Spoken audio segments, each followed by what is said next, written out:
Hello friends, welcome back to my channel. তো আজ চলে এসেছি তোমাদের সঙ্গে একটা নতুন ভিডিও শেয়ার করার জন্য।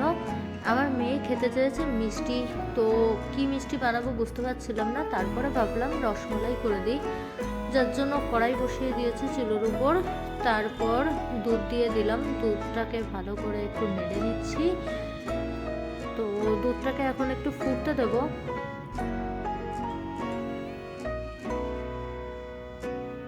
এই দেখো, দুধে প্রায় একবার বলক চলে এসছে। এবার আমি দিয়ে দেবো এটাতে লেবুর রস দিয়ে ছানা কাটিয়ে নেব।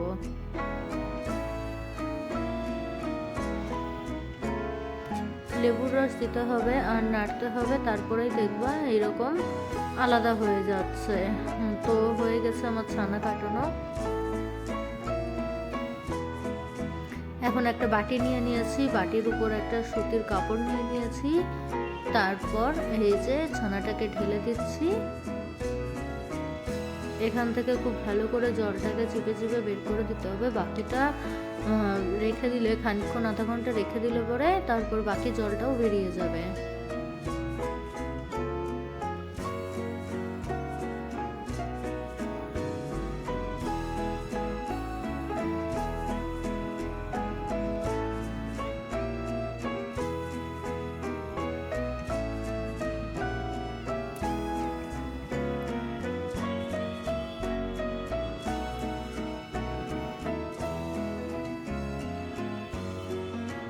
এই দেখো, আমার ছানাটা একেবারে রেডি।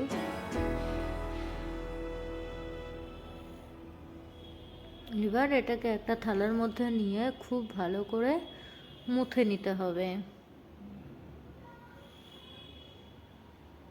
তো দেখো, হাত দিয়ে খুব ভালোভাবে এইভাবে ডলে ডলে মেখে নিচ্ছি।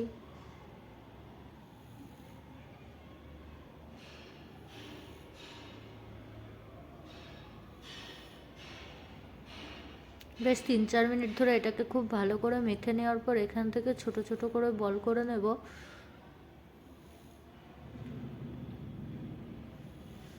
এই যে সবগুলো বল করা হয়ে গেছে।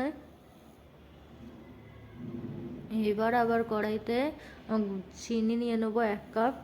তারপর এটাকে কড়াইতে দিয়ে জল দিয়ে দেব 2 কাপ মতো।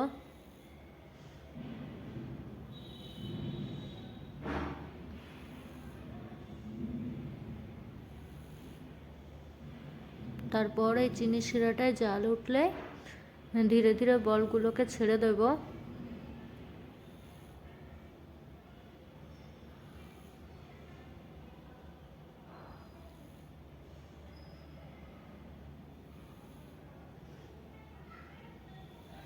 দেখো, এগুলো কি সুন্দর ফুলে উঠেছে। 5 মিনিট মতো হাই ফ্লেমে এগুলোকে ভালো মতো ফুটিয়ে নিয়েছি, তারপর রেখে দিয়েছি। এখন এটাকে মালাই করে নেব। দেখো, দুধ দিয়ে দিলাম, এরপর চিনি দিয়ে দেবো পরিমাণ মতো।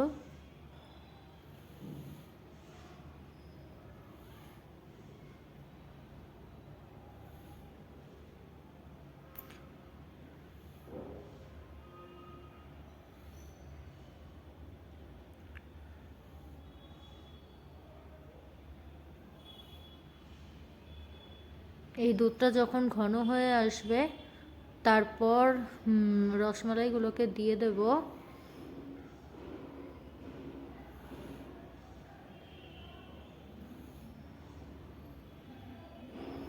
দেখো, এইভাবে ঘন হয়ে গেলেই নামিয়ে নেব। নামিয়ে নিলেই রেডি হয়ে যাবে আজকের রসমালাই। তো তোমরা সবাই বলো কেমন হয়েছে। আজকের মতো টাটা।